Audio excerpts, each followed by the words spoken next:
দ্বিতীয় ধাপের পৌর নির্বাচনেও নৌকার প্রার্থীদের জয় জয়কার। সিরাজগঞ্জে জয়ী কাউন্সিলর ছুরিকাঘাতে নিহত।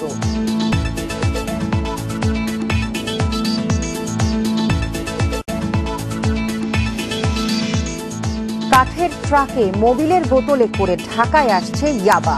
গত মাসে এসেছে 5 লাখ, চালান সহ গ্রেপ্তার 1।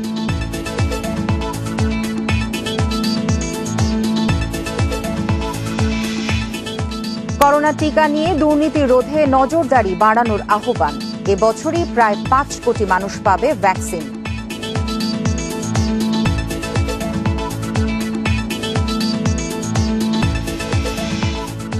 অটোমোবাইল খাতে আগ্রহ বাড়ছে দেশি বিদেশি উদ্যোক্তার। অন্তত $5 বিলিয়ন বিনিয়োগের আশা বিডার।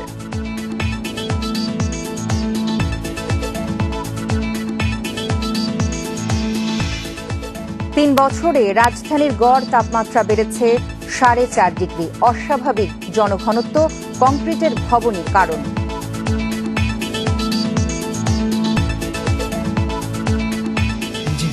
আমন্ত্রণ ইন্ডিপেন্ডেন্ট সংবাদে আপনাদের সাথে আছি আমি ফারহানা ত্রিনা। এতক্ষণ শুনছিলেন শিরোনাম, এবারে পুরো খবর। পৌরসভার দ্বিতীয় ধাপের ভোটেও আওয়ামী লীগের প্রাধান্য। 61 পৌরসভার মধ্যে 42টিতে বেসরকারি ফলে জয় পেয়েছেন নৌকার মেয়র প্রার্থী। বিপরীতে বিএনপি 5 আর স্বতন্ত্র প্রার্থীরা জিতেছেন 6 পৌরসভায়। এছাড়া জাতীয় পার্টি ও জাসদ থেকে মেয়র হচ্ছেন 2 জন। বিনা প্রতিদ্বন্দ্বিতায় জয়ী হয়েছেন 4 জন। স্থগিত 2 পৌরসভা নির্বাচন। এ ধাপে বিএনপির চেয়ে একটি আসন বেশি পেয়েছে স্বতন্ত্র প্রার্থীরা। এদিকে অনিয়মের অভিযোগ এনে রাজশাহীর ভবানীগঞ্জ, বাগেরহাটের মোংলা, কিশোরগঞ্জের কুলিয়াচর, পাবনার ঈশ্বরদী ও মেহেরপুরের গাংনীতে ভোট বর্জন করেন বিএনপির মেয়র প্রার্থীরা। দ্বিতীয় ধাপের নির্বাচনে মেয়র প্রার্থী ছিলেন 210 জন, কাউন্সিলর 2232 জন, সংরক্ষিত কাউন্সিলর পদের প্রার্থী 724 জন।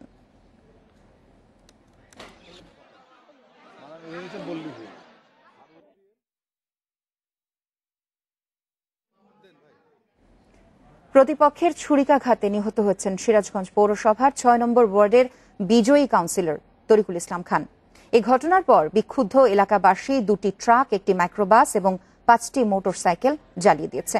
প্রত্যক্ষদর্শীরা জানিয়েছেন শহীদগঞ্জ কেন্দ্রে উট প্রতীকের শাহাদাত হোসেন ফল আটকে রেখেছেন এমন খবরে শনিবার সন্ধ্যায় সেখানে যান তরিকুল ইসলাম খান। ফল ঘোষণা হলে বিজয়ী হন তরিকুল। পরে ফল ঘোষণা নিয়ে 2 প্রার্থীর মধ্যে তর্কাতর্কি হয়। এর এক পর্যায়ে ছুরিকাঘাত করা হয় তরিকুলকে। পরে হাসপাতালে নেয়ার পথে তার মৃত্যু হয়। তার মরদেহ সিরাজগঞ্জ সদর হাসপাতালের মর্গে রাখা হয়েছে। এই ঘটনায় এলাকায় উত্তেজনা বিরাজ করছে।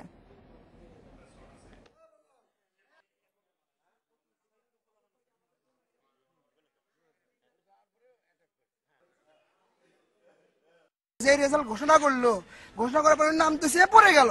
সবাই মনে করছে যে কি পড়ে গেল, স্ট্রোক করে নাকি দেখেছে রক্ত দেখে এই ছুরি মারিয়ে দিছে। নিশ্চিত ফাঁসি যায়, একদম ভালো ফাঁসি যায়। নোয়াখালীর বসুরহাট পৌরসভা নির্বাচনে বেসরকারিভাবে নির্বাচিত হচ্ছেন আওয়ামী লীগের মেয়র প্রার্থী আব্দুল কাদের মির্জা। নির্বাচনের আগে ভোটের পরিবেশ নিয়ে নানা বক্তব্য দিয়ে আলোচনায় এসেছিলেন তিনি। তবে সন্তোষ প্রকাশ করেন ভোটের পর। নির্বাচন কমিশনও বলছে সুষ্ঠুভাবে সম্পন্ন হচ্ছে দ্বিতীয় ধাপের ভোট, যদিও অনিয়মের অভিযোগে এনে 5 পৌরসভায় ভোট বর্জন করেছে বিএনপির মেয়র প্রার্থীরা।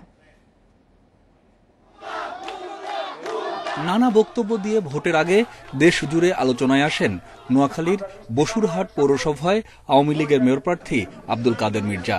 নির্বাচন সুষ্ঠু হবে কিনা তা নিয়ে শঙ্কা প্রকাশ করেন তিনি। তবে নির্বাচন নিয়ে সন্তোষ জানালেন ভোটের দিন পেয়েছেন জয়ের দেখাও। এই জয়টা আমি আমার ভোটারদের উদ্দেশ্যে আমি উৎসর্গ করলাম এবং বাংলাদেশের আওয়ামী লীগ ও সহযোগী সংগঠনের নেতা কর্মীদের উদ্দেশ্যে আমি উৎসর্গ করলাম। ভোটের দিন উৎসবমুখর পরিবেশ দেখা গেছে নির্বাচনী এলাকাগুলোতে। কিছু জায়গায় ইভিএমে ভোট নেওয়া হলেও আসেনি ভোগান্তির অভিযোগ। বেশিরভাগ জায়গায় শান্তিপূর্ণভাবে ভোট হলেও কয়েকটি জায়গায় বিচ্ছিন্ন কিছু সংঘর্ষের ঘটনা ঘটে। গাইবান্ধা পৌরসভার একটি কেন্দ্রে আইনশৃঙ্খলা বাহিনীর গাড়িতে আগুন ও ভাঙচুরের ঘটনা ঘটে। এছাড়া ফেনীর দাগনভূঞার একটি কেন্দ্রে ককটেল বিস্ফোরণে 3 জন আহত হন। কিশোরগঞ্জ ও ঝিনাইদহের শৈলকুপায়ও মেয়র প্রার্থীর সমর্থকদের মধ্যে ধাওয়া পাল্টা ধাওয়ার ঘটনা ঘটে। এর মধ্যে অনিয়মের অভিযোগ তুলে রাজশাহীর ভবানীগঞ্জ, বাগেরহাটের মোংলা, কিশোরগঞ্জের কুলিয়ারচর, পাবনার ঈশ্বরদী ও মেহেরপুরের গাংনী পৌরসভায় ভোট বর্জন করেন বিএনপির মেয়র প্রার্থীরা। সব সেন্টারে এজেন্ট বের করে দিচ্ছে।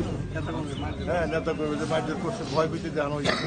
বাইরের লোকজন যারা বেশি আসছে, তার জন্য আমরা এই নির্বাচন প্রত্যাখ্যান করব। দ্বিতীয় ধাপে 60টি পৌরসভায় মেয়র পদে প্রতিদ্বন্দ্বিতা করেন 210 জন কাউন্সিলর, 2232 জন ও সংরক্ষিত কাউন্সিলর পদে প্রতিদ্বন্দ্বিতা করেন 724 জন।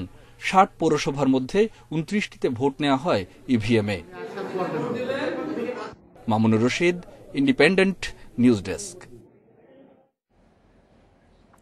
সংবাদের শুরুতে যেমনটি বলছিলাম, প্রতিপক্ষের ছুরিকাঘাতে নিহত হচ্ছেন সিরাজগঞ্জ পৌরসভার 6 নম্বর ওয়ার্ডের বিজয়ী কাউন্সিলর তরিকুল ইসলাম। এই বিষয়ে আরো জানাতে এখন সিরাজগঞ্জ থেকে যোগ দিচ্ছেন সহকর্মী দিলীপ কুমার গৌর।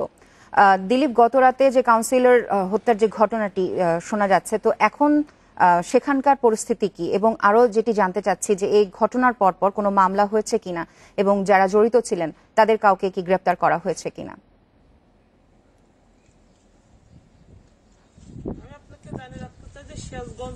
পদে নির্বাচিত হয়েছিলেন তরিকুল ইসলাম খান, তাকে আসলে তার সমর্থকদের যে অভিযোগ যে পরাজিত প্রার্থী ওয়ার্ড আওয়ামী লীগের সাধারণ সম্পাদক সাবেক বুদ্ধির সমর্থকরা তাকে ছুরিকাঘাত করেছে। এই ঘটনায় তার মৃত্যু হয়েছে। আসলে এই ঘটনার পরে কিন্তু এলাকাতে থমথমে ভাব বিরাজ করছে এবং তরিকুল ইসলাম এখানে মৃত্যু ঘটনা যখন তার গ্রামের ভাঙ্গাবাড়ি এলাকায় পৌঁছে, তখন কিন্তু আসলে সেখানকার উত্তেজিত জনতা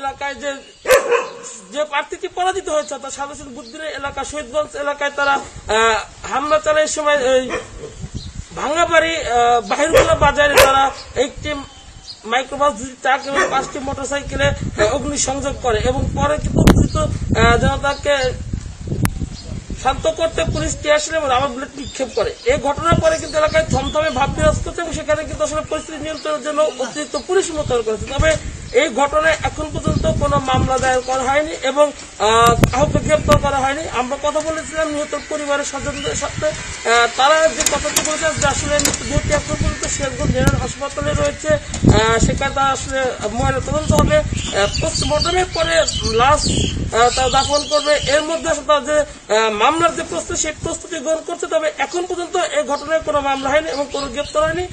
পাশাপাশি আসলে এলাকায় যে থমথমে ভাব বিরাজ করছে, পুলিশ পরিস্থিতি নিয়ন্ত্রণের জন্য সেখানে রাতভর ছিল। আমরা দেখেছি র্যাব রয়েছে, ম্যাজিস্ট্রেট গিয়েছে এবং ভ্রাম্যমাণ আদালতের যে নির্বাচনী যে ভ্রাম্যমাণ আদালত রয়েছে বিজেপি, তারাও কিন্তু সেখানে আসলে পরিস্থিতি নিয়ন্ত্রণ করার জন্য টহল দিচ্ছে। তো সব মিলে আসলে এখন যে নতুন ভাঙ্গাবাড়ির যে কাউন্সিলর, বিজয়ী কাউন্সিলর তরিকুল ইসলাম খানের এলাকায় থমথমে ভাব বিরাজ করছে। সিরাজগঞ্জ থেকে জানাচ্ছিলেন সহকর্মী দিলীপ কুমার গৌর, সেখানে বিজয়ী কাউন্সিলর যে নিহতের যে ঘটনাটি তার বিস্তারিত। চলে যাচ্ছি পরবর্তী সংবাদে। মাদক চোরাচালানের কৌশল প্রতি মুহূর্তে বদলাচ্ছে। কাঠ বোঝাই ট্রাকে মোবিলের বোতলে ঢুকিয়ে ঢাকায় আসছে ইয়াবা। সম্প্রতি এক বড় কারবারিকে ইয়াবা চালান সহ গ্রেপ্তার করেছে গোয়েন্দা পুলিশ। এই চক্রটি গত মাসে 5 লাখ ইয়াবা ঢাকা এনেছে বলে জানিয়েছে সংস্থাটি। টেকনাফ থেকে ট্রাকে ঢাকায় আসছে ইয়াবার একটি বড় চালান, এমন তথ্যে অভিযানে নামে গোয়েন্দা পুলিশ। অবস্থান নেয় রাজধানীর হেয়ার রোডে। 2 ঘন্টা পর পৌঁছে সেই ট্রাক। ড্রাইভারকে আটক করে শুরু হয় তল্লাশি। পুরো ট্রাকই গর্জন কাঠে ভর্তি। অনেক খোঁজাখুঁজির পরও মিলছে না ইয়াবা। অনেক জেরার পর ড্রাইভারই ট্রাকে লুকানো মোবিলের বোতল দেখিয়ে দেয়। বেরিয়ে আসে ইয়াবা। আটক আব্দুল হাবিবের দাবি 40,000 টাকায় চালানটি ঢাকায় আনছিলেন তিনি। টেকনাফের দিকে সাইম বললাম আমার দিবার কথা ছিল, 40,000 টাকা আমার দিবার কথা ছিল। গোয়েন্দা পুলিশ জানাচ্ছে এভাবে প্রতিদিনই কাঠের চালানে ঢাকায় আসছে ইয়াবা। কখনো কারওয়ান বাজারে, কখনো ঢাকায় ঢুকতেই ডেলিভারি নিত কারবারিরা। সে মূলত একজন পেশাদার ইয়াবা বহনকারী। ইতিপূর্বেও একাধিকবার সে নিয়ে আসছে। তাকে আরো বিস্তারিত জিজ্ঞাসাবাদ করার পর হয়তো সঠিকভাবে জানা যাবে যে কতবার আগে আসছে। গোয়েন্দারা বলছে ইয়াবাগুলো মিয়ানমার থেকে টেকনাফ হয়ে ঢাকায় ঢুকছে। সীমান্তে ঠেকানো না গেলে ঢাকায় চালান আটকে মাদক ব্যবসা বন্ধ করা সম্ভব নয়। টেকনাফের আর কারা কারা এর সাথে জড়িত, কাদের কাছ থেকে তারা এই মালগুলো নিয়ে আসছিল এবং কারণ বাজারে কাদেরকে এটা ডেলিভারি দিতে যাচ্ছিল, সেটাকে আমরা ব্যাক লিঙ্কেজ এবং আপ লিঙ্কেজে এদেরকে ধরার চেষ্টা চালাবে। মাদক প্রবেশ বন্ধে গোয়েন্দা নজরদারি বাড়ানোর পাশাপাশি অভিযান অব্যাহত রাখবে DB. Masudur Rahman, independent news, Dhaka. শুরুতে অপরিচিত নম্বর থেকে ফোন, টার্গেট ব্যবসায়ী ও উচ্চবিত্তরা। শীর্ষ সন্ত্রাসী 7 স্টার গ্রুপের সদস্য পরিচয়ে চাওয়া হতো চাঁদা, টাকা না দিলে দেয়া হতো হত্যার হুমকি। প্রতারণার মাধ্যমে চাঁদাবাজির অভিযোগে 6 জনকে গ্রেপ্তার করেছে গোয়েন্দা পুলিশ। হ্যালো, আসসালামু আলাইকুম। জি, মিজানুর রহমান সাহেব ভালো আছেন ভাই? জি ভাই, হ্যাঁ, আপনাকে চিনতে পারলাম না ভাই। আপনি আমাকে চিনতে পারবেন না, আপনি আমার নামটা শুনছেন। আমি জিশান কথা বলছিলাম, দেখে তালিকার একজনের শীর্ষ সন্ত্রাসী ছিল জিশান। এভাবেই বিভিন্ন ব্যবসায়ী ও উচ্চবিত্তদের হুমকি দেয় শীর্ষ সন্ত্রাসী 7 স্টার গ্রুপের পরিচয়ে প্রতারক চক্র। মূলত কয়েকটি ধাপে এই প্রতারণা করে চক্রটি। ফাঁদে পা দিলেই কয়েক ধাপে আদায় করত চাঁদা। তাদের এমন কর্মকাণ্ডে মামলা করেন কক্সবাজারের এক ব্যবসায়ী। পরে শুক্রবার ঢাকা, বরিশাল, নারায়ণগঞ্জ সহ বিভিন্ন স্থান থেকে 6 জনকে গ্রেপ্তার করে গোয়েন্দা পুলিশ। আমরা দেখেছি তারা কাজটা 3টা পর্যায়ে ভাগ হয়ে করে। প্রথম পর্যায়ে তাকে আমরা নাম দিয়েছে মাঠ পর্যায়ের কাজ, দ্বিতীয় পর্যায়ে হচ্ছে মূল প্রতারণা, তৃতীয় পর্যায়ে হচ্ছে টাকা উত্তোলন। যে ব্যবসায়ী একটা সংগঠন আছে, তাদের যে বাৎসরিক বিভিন্ন বই বের হয়, বিভিন্ন ওই উপক্রম, ওই মানে ডাইরেক্টরি আমরা যেটাকে বলি, সেখান থেকে তারা ওই কাগজগুলো কালেক্ট করে। পুলিশ বলছে চক্রটি নিরীহ অশিক্ষিত লোকের কাছ থেকে সংগ্রহ করত জাতীয় পরিচয়পত্র। এরপর অ্যাকাউন্ট খুলে চাঁদার টাকার জন্য দেয়া হতো হুমকি। তাদের কাছ থেকে বিপুল পরিমাণ এই যে তাদের যে এই অপরাধ কাজে ব্যবহৃত মোবাইল সেট আছে, সিম আছে এবং বিভিন্ন ধরনের বই, বিশেষ করে ডিরেক্টরি এবং টেলিফোন গাইড, এগুলো উদ্ধার করা হয় এবং এই 6 জনের বিরুদ্ধে আমরা পেনাল কোর্টে মামলা নিয়ে তাদেরকে বিজ্ঞ আদালতে প্রেরণ করেছি। প্রতারক চক্রের বাকি সদস্যদের ধরতে অভিযান চলছে বলে জানিয়েছে police. Nahid Kamal, independent news, Dhaka. সংবাদের সময় হলো একটা বিরতির, ফিরে এসে আরো যা থাকছে। পিকে হালদারের অর্থ পাচার হচ্ছে ভারত, কানাডা, সিঙ্গাপুরে জড়িত 83 জন, হাইকোর্টে প্রতিবেদন।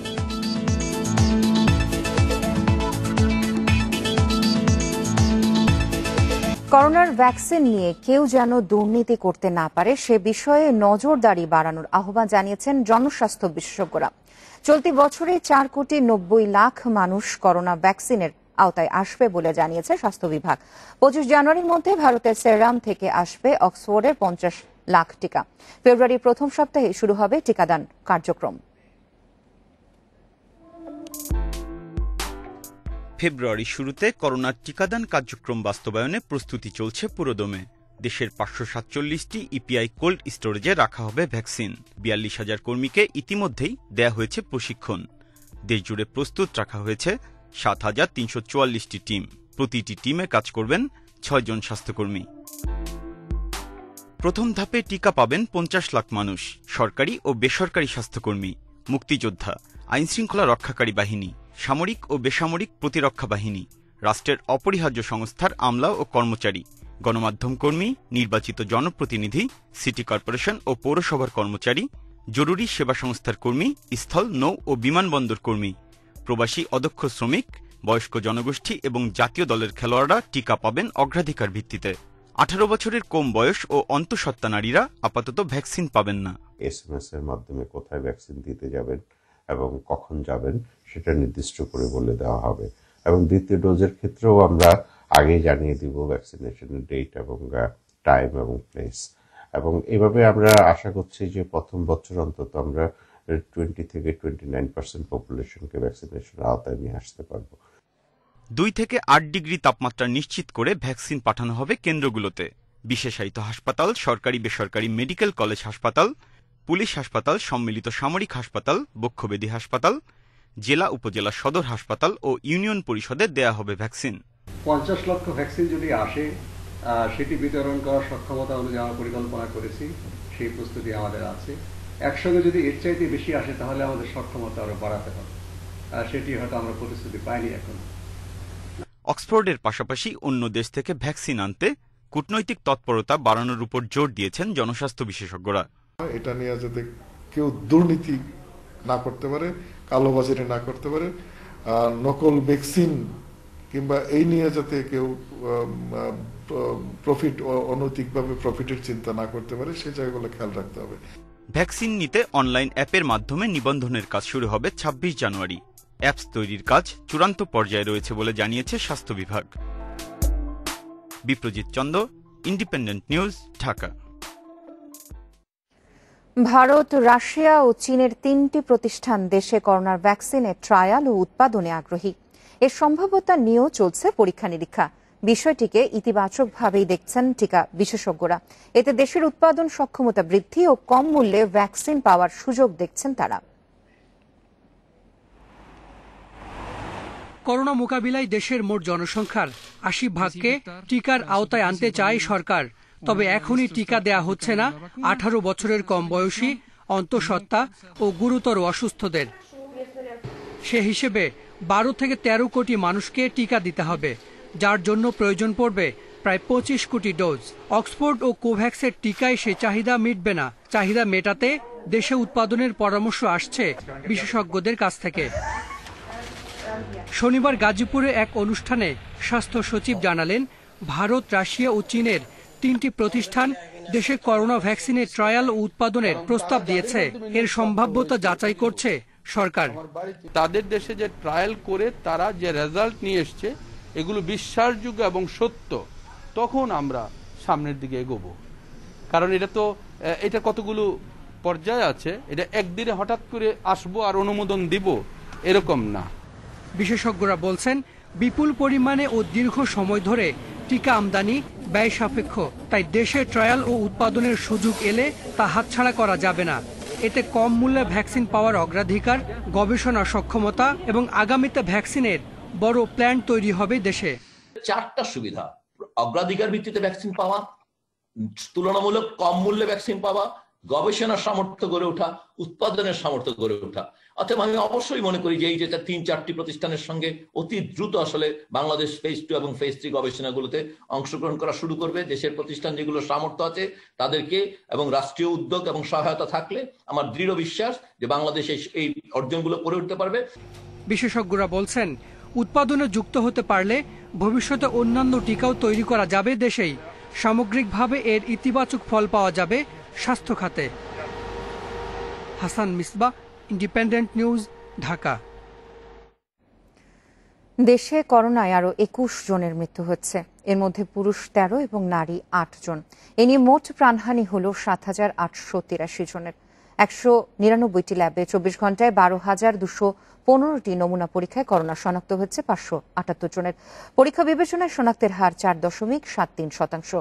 শনিবার স্বাস্থ্য অধিদপ্তরের বিজ্ঞপ্তিতে জানানো হয়, দেশে মোট করোনা আক্রান্তের সংখ্যা দাঁড়ালো 5,27,063 জনে। সুস্থ হয়েছেন আরো 633 জন। এ নিয়ে মোট সুস্থ 4,71,756 জন।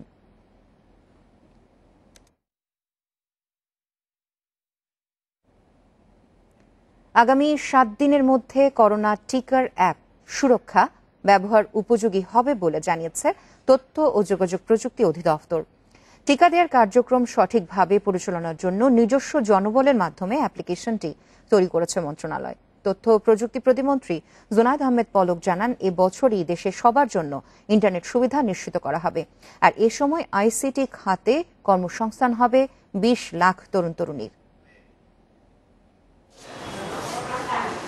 আগামী মাসের শুরুতে করোনা ভাইরাসের টিকাদান কার্যক্রম শুরু করার প্রস্তুতি নিয়ে এগোচ্ছে স্বাস্থ্য বিভাগ। টিকা কার্যক্রম সুষ্ঠুভাবে পরিচালনার জন্য সুরক্ষা নামে একটি মোবাইল অ্যাপ্লিকেশন তৈরি করা হয়েছে। টিকা গ্রহীতাকে এই অ্যাপে নিজেদের তথ্য দিয়ে তালিকাভুক্ত হতে হবে, যেখান থেকে সরকার টিকা গ্রহীতা সম্পর্কে যেমন তথ্য পাবে, তেমনি যারা টিকা নেবেন তারাও পরবর্তী হালনাগাদ সম্পর্কে জানতে পারবেন। 26 জানুয়ারি থেকে নিবন্ধনের কাজ শুরুর লক্ষ্য সরকারের। এ অবস্থায় অ্যাপস তৈরির কাজ চূড়ান্ত পর্যায়ে রয়েছে বলে জানিয়েছে তথ্য প্রযুক্তি মন্ত্রণালয়। 2-1 দিনের মধ্যেই সুরক্ষা অ্যাপটির পরীক্ষামূলক কার্যক্রম শেষ হবে এবং 21 তারিখ থেকে পুরোদমে অ্যাপটি ব্যবহার করা যাবে বলে আশা প্রকাশ করেন আইসিটি অধিদপ্তরের মহাপরিচালক। এটা তৈরি হয়ে গেছে অলরেডি, আমরা 2-1 দিনের মধ্যেই এটাকে টেস্টিং এর মধ্যে যাব এবং আমরা স্বাস্থ্য অধিদপ্তরের কর্মকর্তা সহ আমরা এটাকে টেস্টিং এর মধ্যে যাব। টেস্টিং এর মধ্যে গিয়ে আমরা 21 তারিখের মধ্যেই আমরা এটাকে ফাংশনেবল করে ফেলব।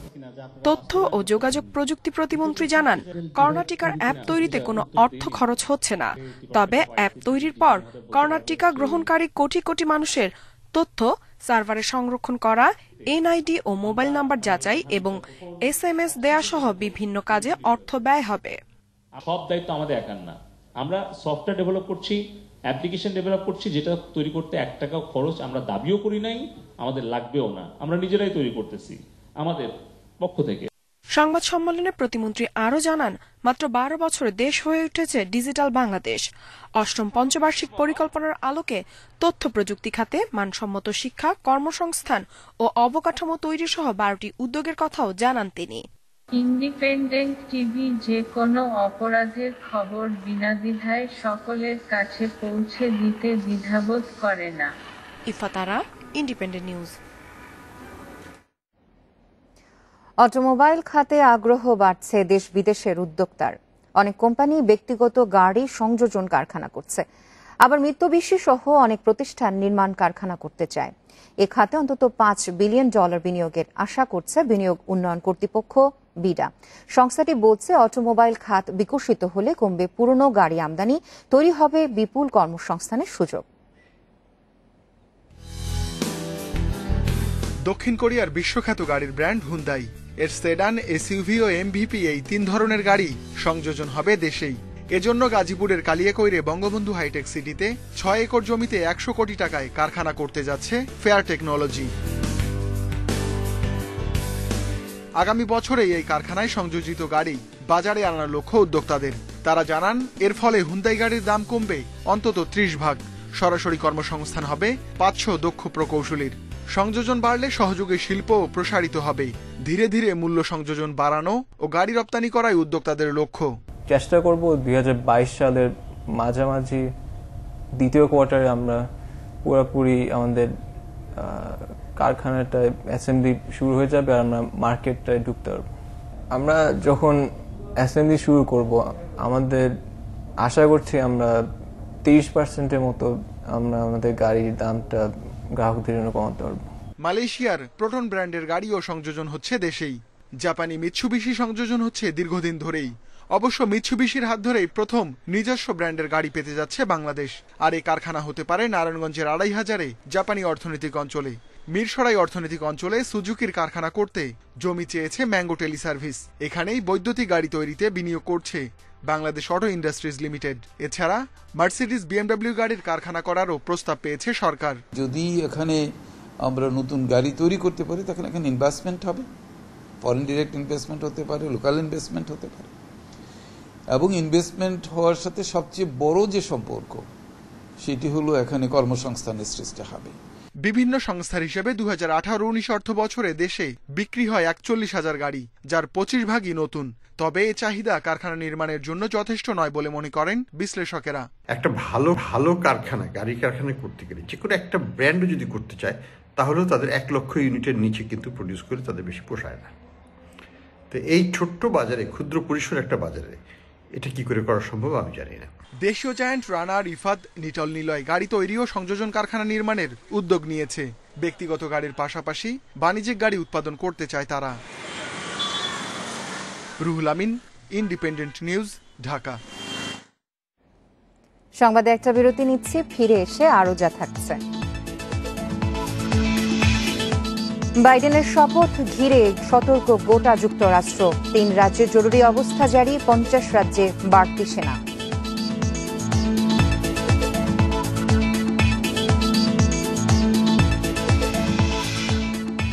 ইপিএল এ রাতে মুখোমুখি 2 জায়ান্ট, ম্যান ইউনাইটেড, লিভারপুল। জিতলেই শীর্ষে যাবে অলরেডরা।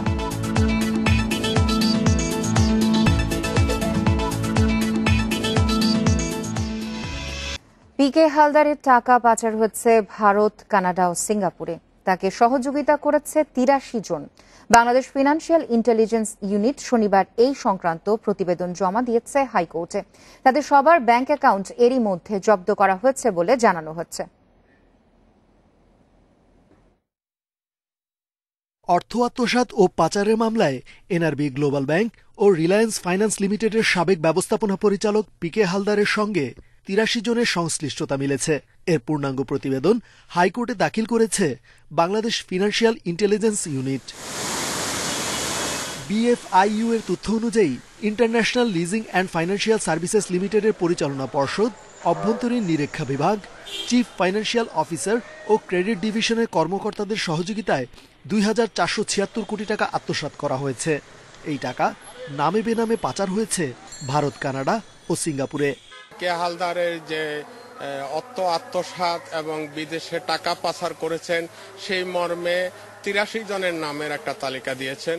পিকে হালদারের যে অর্থ আত্মসাতের কথা বিদেশে বলা হয়েছে, সেখানে বলা হয়েছে যে ভারত, সিঙ্গাপুর এবং কানাডাতে উনি টাকাগুলা পাচার করেছেন, প্রায় ২,৪৭৬ কোটি টাকা।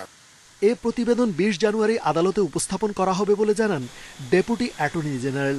সেদিনই এই প্রতিবেদনের ওপর শুনানি করবে রাষ্ট্রপক্ষ। সেটা ওনারা দুদক দিয়েছেন, সেই তালিকাটা আমার কাছে হস্তান্তর করেছেন। আমরা আগামী ২০ জানুয়ারি এই তালিকা হাইকোর্টে দাখিল করব। রাষ্ট্রপক্ষ বলছে, এই প্রতিবেদনের মাধ্যমে পিকে হালদারের অর্থ পাচারের একটি পূর্ণাঙ্গ চিত্র মিলেছে। এরই মধ্যে প্রশান্ত কুমার হালদারের বিরুদ্ধে রেড অ্যালার্ট জারি করেছে ইন্টারপোল। রেজওয়ানুল হক, ইন্ডিপেন্ডেন্ট নিউজ, ঢাকা। ৩ বছরে রাজধানী ঢাকার গড় তাপমাত্রা বেড়েছে ৪.৫ ডিগ্রি। আবহাওয়া অধিদপ্তর বলছে, এই ৩ বছর পৌষ মাঘে ঢাকায় শৈত্যপ্রবাহ হয়নি। এবছর ডিসেম্বরে তাপমাত্রা ৩০ ডিগ্রি সেলসিয়াসে উঠেছে।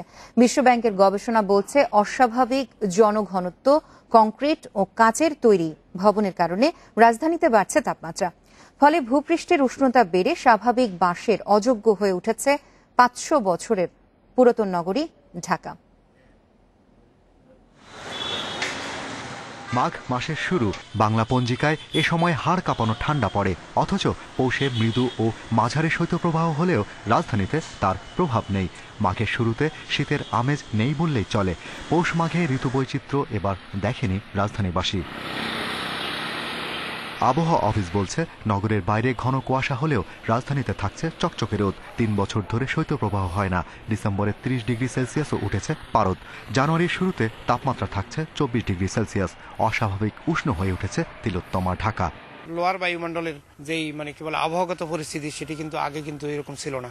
সুতরাং এরই ধারায় এবং জলবায়ু পরিবর্তনের ধারা, দুটি ধারার মাধ্যমেই ঢাকা শহরের আবহাওয়াগত পরিস্থিতি অতীতের তুলনায় সম্পূর্ণ ভিন্ন। এবং গত বছর আমি সেটি বলেছি, অনেকগুলো শৈত্যপ্রবাহ থাকলেও গত বছর একটি শৈত্যপ্রবাহের প্রবণতা কিন্তু ঢাকা শহরে আমরা রেকর্ড করতে পারি নাই। এই বছরও এখনো পর্যন্ত আসে নাই। ২০১৮ থেকে ২০২০ সালে বিশ্বব্যাংকের গবেষণায় দেখা যায়, দিনে গড় বার্ষিক তাপমাত্রা গ্রামের তুলনায় ঢাকা মহানগরের সর্বোচ্চ ৪.29 ডিগ্রি সেলসিয়াস বেশি, রাতে ২.৫ ডিগ্রি সেলসিয়াস পর্যন্ত বাড়ছে। এর অন্যতম কারণ হিসেবে পরিবেশ গবেষক ও নগর পরিকল্পনাবিদরা বলছেন, শহর জুড়ে কনক্রিট ও শীতাতপ কাঁচের তৈরি ভবন নির্মাণ বাড়ছে। কাচের ভিতরে শর্টওয়েভ রেডিয়েশন, সূর্যের দিনের বেলায় সূর্যের আলোটা যখন ঢুকে, তখন যে পরিমাণে সে বের হয়ে যাওয়ার কথা লং ওয়েভ রেডিয়েশন হিসাবে, সেটা সেই রেডিয়েটটা সে বিকিরণটা করতে পারে না। প্রচুর পরিমাণে কাচের বিল্ডিং হচ্ছে এবং এই কাচের বিল্ডিং তাপমাত্রা বৃদ্ধিতে অত্যন্ত সহায়ক। অতিরঞ্জিত বা অতি বিচ্ছুরিত গ্লাস ব্যবহার করার মধ্যে দিয়ে একে অতিরিক্ত তাপ শোষণ করছে। সেই শোষণের ফলে তার শীতাতপ যন্ত্রের উপর চাপ বাড়ছে, ফলে প্রচুর পরিমাণে আভ্যন্তরীণ তাপ বহিরে এক্সস্টের মাধ্যমে সরিয়ে দেওয়া হচ্ছে। একই সঙ্গে এদের রিফ্লেকশনের কারণে বা বিচ্ছুরণের কারণে আশেপাশে প্রচন্ড রকম তাপ উদ্রেক হচ্ছে। পরিবেশ গবেষকেরা বলছেন, এভাবে চলতে থাকলে মহানগরের আবহাওয়া বসবাসের অযোগ্য হয়ে উঠবে। তাই রাজধানীর পরিবেশ সহনশীল করতে বাড়াতে হবে সবুজায়ন। Shahriar Anirban, independent news, Dhaka. প্রয়োজনীয় আসবাবপত্রের অভাবে চালু করা যাচ্ছে না চাঁপাইনবাবগঞ্জ আধুনিক সদর হাসপাতালের নতুন ভবনের ওয়ার্ড। এতে ৩২ কোটি টাকায় নির্মিত নতুন ভবনটি কোনো কাজেই আসছে না। অব্যবহৃত পড়ে আছে হাসপাতালটির ৮ তলা ভবনটি।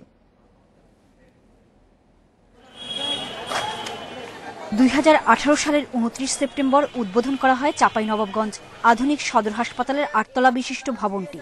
তবে উদ্বোধনের 2 বছরেও চালু হয়নি এটি। চাঁপাইনবাবগঞ্জ আধুনিক সদর হাসপাতালের মেঝেতে রোগী চিকিৎসার এমন দৃশ্য প্রতিদিন। শয্যার অভাবে শীতের মধ্যেই বাইরে থাকতে হচ্ছে রোগীদের, অথচ পাশেই 32 কোটি টাকা ব্যয়ে হাসপাতালের আধুনিক ভবন পড়ে আছে। আমরা 6 দিন থেকে আছি, কিন্তু বেড পাচ্ছি না। আমরা ফলে থাকতে সমস্যা হচ্ছে, কারণ ঠান্ডা শীতের জন্য সমস্যা হয়েছে। তো বাচ্চা বাইরে থাকতে থাকতে ঠান্ডা লেগে যাচ্ছে। এই তো বেড না পাওয়ার কারণে আমার সমস্যা হচ্ছে, আমি সোপ বাইরে থেকে সোপ কিনে নিচে আমি আমার বাচ্চাকে রেখেছি। আমি শয্যাসহ প্রয়োজনীয় আসবাবপত্রের অভাবেই নতুন ভবনের ওয়ার্ড চালু করা যাচ্ছে না, জানিয়েছে কর্তৃপক্ষ। আমাদের ডাক্তার সবই আছে, নার্স সবই আছে, কিন্তু আমাদের বেড তো নেই। আমাদের 100 বেডের ক্যাপাসিটি, আমাদের 100 বেডের হয়ে আজ প্রথম থেকে 100 বেডের অনুমোদন ছিল না, 50 বেড। 50 বেডের মালামাল দেওয়া চলেছে 100 বেড। 100 বেডের মালামাল দেওয়া চলছে আমাদের 250। আমরা জাস্ট অনুমোদন পাইছিলাম, রেখে দিচ্ছি। আমি আসার পরে কিন্তু বহু করে আমরা অনুমোদন নিয়ে আসছি। চাঁপাইনবাবগঞ্জ আধুনিক সদর হাসপাতালের নতুন এই ভবনটি 250 শয্যার। Independent news desk. বগুড়ার শেরপুরে বাণিজ্যিকভাবে চাষ হচ্ছে 12 মাসি আম। সুস্বাদু হওয়ায় এই আমের চাহিদাও বাড়ছে। চাষিরা বলছেন অসময়ে এই ফলে লাভের পরিমাণ বেশি। চাষিরা বলছেন সঠিক যত্ন নিলে 40 বিঘা জমির বাগান থেকে এক মৌসুমেই 3 থেকে 5 লাখ টাকা পর্যন্ত লাভ করা সম্ভব। আর এই চাষে কৃষকদের সহায়তা দিচ্ছে কৃষি বিভাগ। ফলের রাজা আম এতদিন এসেছে নিজের সময় বুঝে, কিন্তু কৃষি প্রযুক্তির কল্যাণে রাজামশাইকে পাওয়া যাবে সারা বছরই।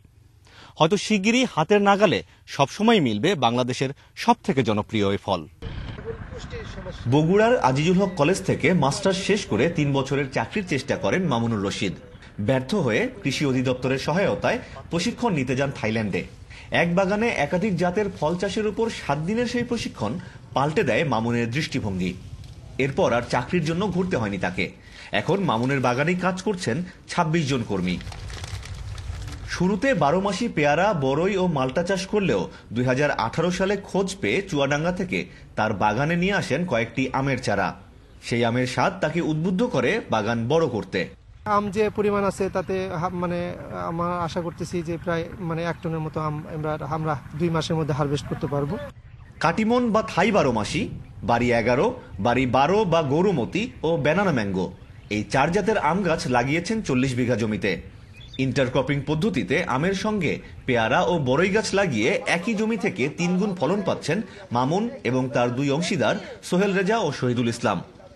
অসময়ের এই আম এখন প্রতি কেজি বিক্রি হচ্ছে ন্যূনতম 500 টাকায়। পাশাপাশি এক একটি চারাও বিক্রি হচ্ছে 500 থেকে 550 টাকায়। আমরা তো ফলের পাশাপাশি অনেক চারা করেছি, আর আমরা প্র্যাকটিক্যাল দেখায়া মানুষকে বাগান লাগাই দিতেছি। তারা আসলে দেখতেছে, দেখে পছন্দ হচ্ছে, সেই ওদের কাছে আমরা অনেক চারা বিক্রি করতেছি। একই কৃষি জমিতে একাধিক জাতের ফল চাষের মাধ্যমে 3 থেকে 4 গুণ লাভের এই উদ্যোগ ছড়িয়ে দিতে চায় কৃষি বিভাগ। আসার কথা এই যে 12 মাসি আম 3 বার ফলন দিব বছরে, 3টি ফলন তোলার পরে, এবং যে হাই ডেনসিটি প্রযুক্তি, এ সকল প্রযুক্তির সম্পর্কে কৃষককে আমরা অবহিত করব। কৃষি জমির পরিমাণ যে হারে কমছে তাতে জমির বহুমুখী ব্যবহারের উপর জোর দিচ্ছেন কৃষক, কৃষি কর্মকর্তা সবাই। আমিরুল লতিফ, ইন্ডিপেন্ডেন্ট নিউজ, বগুড়া। বিশ্বে করোনায় একদিনে প্রায় 13,000 মানুষের মৃত্যু হচ্ছে। নতুন শনাক্ত হচ্ছে 6,40,000-এর বেশি। একদিনে সর্বোচ্চ শনাক্ত মৃত্যু হয়েছে যুক্তরাষ্ট্রে। দেশটিতে প্রাণ গেছে 3,500-এর। নতুন শনাক্ত 2 লাখের বেশি। যুক্তরাষ্ট্রে পর একদিনে সবচেয়ে বেশি মৃত্যু সাক্ষী হচ্ছে যুক্তরাজ্য। মারা গেছে 1295 জন। এ পর্যন্ত দেশটিতে তৃতীয় সর্বোচ্চ। চলমান পরিস্থিতিকে গভীর উদ্বেগজনক বলে উল্লেখ করেছেন দেশটির জ্যেষ্ঠ চিকিৎসকরা। এ সময় আবারও স্বাস্থ্যবিধি মেনে চলার উপর জোর দেন তারা। সংক্রমণ রোধে যুক্তরাজ্যে সোমবার থেকে চালু হচ্ছে নতুন ভ্রমণ নিয়ম। যুক্তরাজ্যে প্রবেশ করতে হলে অবশ্যই থাকতে হবে কোয়ারেন্টিনে। বিশ্বে করোনায় এ পর্যন্ত প্রাণহানি 20,29,000-এর বেশি। মোট আক্রান্ত ছাড়িয়েছে 9,49 লাখ।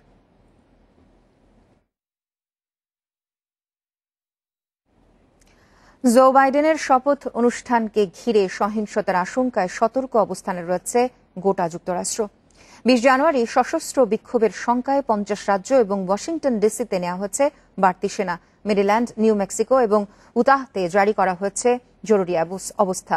সহিংসতা এড়াতে ক্যালিফোর্নিয়া, পেনসিলভানিয়া, মিশিগান, ভার্জিনিয়া, উইসকনসিনে ন্যাশনাল গার্ডের সদস্য মোতায়েন করা হয়েছে। শপথ অনুষ্ঠান পর্যন্ত টেস্ট ক্যাপিটাল বন্ধ রাখার ঘোষণা দিয়েছে টেক্সাস। গোটা দেশ থেকে ন্যাশনাল গার্ডের সদস্যদের ওয়াশিংটন ডিসিতে পাঠানো হচ্ছে। রোববার বিক্ষোভের ডাক দিয়েছে ট্রাম্প সমর্থক কট্টর ডানপন্থীরা। 6 জানুয়ারি ক্যাপিটাল হিল হামলার মতো আরেকটি ঘটনার শঙ্কার কথা জানিয়েছে FBI। এ কারণেই বাড়তি সতর্ক পুরো দেশ। শুক্রবার 2টি হ্যান্ডগান এবং 5 শতাধিক বিস্ফোরক সহ একজনকে আটক করে পুলিশ।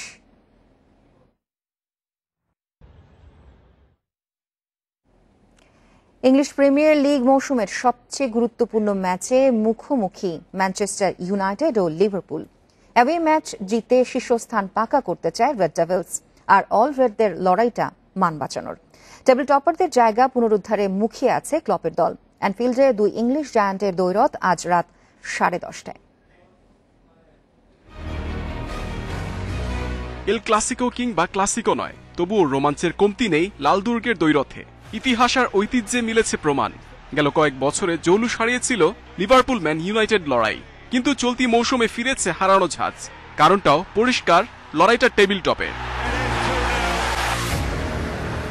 শিরোপা ধরে রাখার মিশনে লিভারপুলের চিন্তা চোট সমস্যা। মান বাঁচানোর লড়াইয়ে থাকছেন না কেইতা, ফনডাইক, গোমেজ, দিয়েগো জোতারা। তবে ক্লপের স্বস্তি থিয়েগো আলকান্তারার অন্তর্ভুক্তি। ক্লপের মূল ভরসা ফেবুলাস ট্রাইডেন্টস, সালা, মানে, ফিরমিনো। ম্যানচেস্টার কখনোই আন্ডারডগ নয়। কেউ যদি এটা ভেবে থাকে তাহলে সে বোকা। বাজে সময় কাটিয়ে এখন তারা ঘুরে দাঁড়িয়েছে।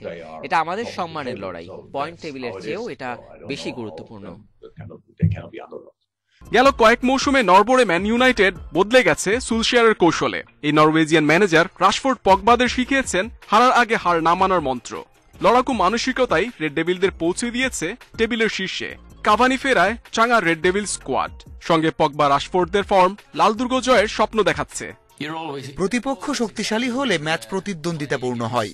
প্রতি মুহূর্তে কৌশলে বদল আনতে হয়। লিভারপুলের সঙ্গে এমনই একটা ম্যাচ হবে আশা করি। জিতলে শিরোপার দৌড়ে এগিয়ে যাব। ম্যান ইউনাইটেডের অনুপ্রেরণা পরিসংখ্যান। 57 দেখায় 15 হার ও 14 ড্রয়ের বিপরীতে 28 জয় রেড ডেভিলদের। অবশ্য শেষ দেখায় 2-0 গোলের জয় লিভারপুলের আত্মবিশ্বাস বাড়াবে। Mohammad Nazim, independent news. করোনায় অর্থনৈতিক সংকটে নকশি কাঁথা বানিয়ে উপার্জনের পথ খুঁজে পেয়েছেন নেত্রকোনার অনেক নারী। নানা রং ও বৈচিত্র্যের ঐতিহ্যময় এসব কাঁথা তৈরিতে যুক্ত আছেন জেলার 3 শতাধিক নারী। উদ্যোক্তাদের ক্ষুদ্র ঋণ দেওয়ার পাশাপাশি পণ্য বাজারজাতে সহযোগিতার আশ্বাস দিয়েছে বাংলাদেশ ক্ষুদ্র কুটির শিল্প কর্পোরেশন, বিসিক। নেত্রকোনা শহরের সাতপাই এলাকার বাসিন্দা লিমা দেবনাথ। করোনার কারণে স্বামীর দোকানের আয় কমে যাওয়ায় সংসার চালাতে হিমশিম খাচ্ছিলেন তিনি। যুব উন্নয়ন ও মহিলা অধিদপ্তরে হস্তশিল্পের প্রশিক্ষণের জ্ঞান কাজে লাগিয়ে করোনাকালে নিজ বাড়িতেই গড়ে তোলেন নকশি কাঁথা তৈরির প্রতিষ্ঠান। গত এপ্রিলে চালু হওয়া এই প্রতিষ্ঠানে বর্তমানে কর্মসংস্থান হয়েছে স্কুল কলেজের শিক্ষার্থী সহ অন্তত 40 জন নারীর। প্রতি মাসে 4 শতাধিক নানা ডিজাইনের নকশি কাঁথা বিক্রি হচ্ছে ঢাকা সহ দেশের বিভিন্ন জেলায়। ছোট থাকতে অল্প অল্প নকশি কাজ করতাম, হাতের কাজ। এটা এখন আমি এটা শুরু করছি, আমার নিজেরও কিছু উপার্জন হয়, আর আশেপাশের যে বেকার মহিলারা আছে ওনাদের নিয়ে আমি এটা করি। লিমার মতোই জেলার সদর, মোহনগঞ্জ, বারহাট্রা ও পূর্বধলা উপজেলার অনেক নারী নকশি কাঁথা তৈরি করে পরিবারের জন্য বাড়তি অর্থ উপার্জন করছেন। শিক্ষা প্রতিষ্ঠান বন্ধ থাকায় অনেক স্কুল কলেজের শিক্ষার্থীও যুক্ত হচ্ছেন নকশি কাঁথা তৈরির কাজে। করোনার মাধ্যমে অন্য কোনো কাজ নাই, তার জন্য আমি এই জায়গায় কাঁথা সেলাই করি। আমার কাজ করতে ভালো লাগে ভীষণ। এগুলা নিজের মন থেকে কিছু ডিজাইন নিজে কাঁথার মাঝে আঁকি, আবার নিজেই সেলাই করি। আমার পড়াশোনার পাশাপাশি পড়ার বাকি যে সময়টা থাকে, ধরেন বিকালে, এই টাইমগুলো ঘোরাফেরা না করে আমি কাঁথার ডিজাইন করি কিংবা সেলাই কাজও করি মাঝে মাঝে। হাতে তৈরি নকশি কাঁথা সহ ক্ষুদ্র ও কুটির শিল্পের প্রসারে নানা পরিকল্পনার কথা জানান বিসিকের কর্মকর্তা।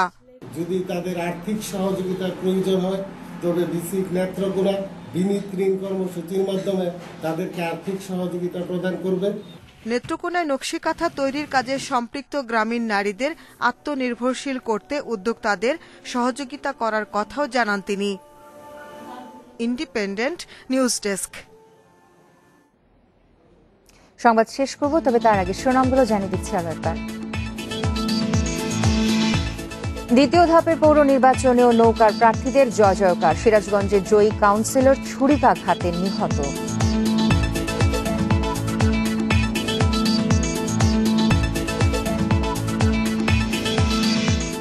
কাঠের ট্রাকে মোবিলের বোতলে করে ঢাকায় আসছে ইয়াবা। গত মাসে এসেছে 5 লাখ, চালান সহ গ্রেপ্তার এক।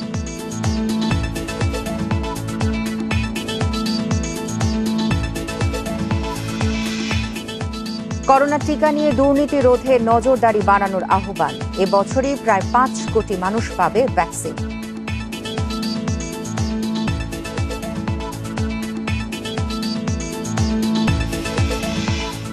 অটোমোবাইল খাতে আগ্রহ বাড়ছে দেশি বিদেশি উদ্যোক্তার। অন্তত $5 বিলিয়ন বিনিয়োগের আশা বিডার।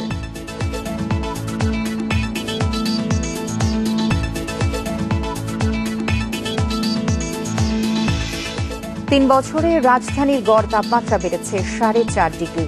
অস্বাভাবিক জনঘনত্ব কংক্রিটের ভবনই কারণ।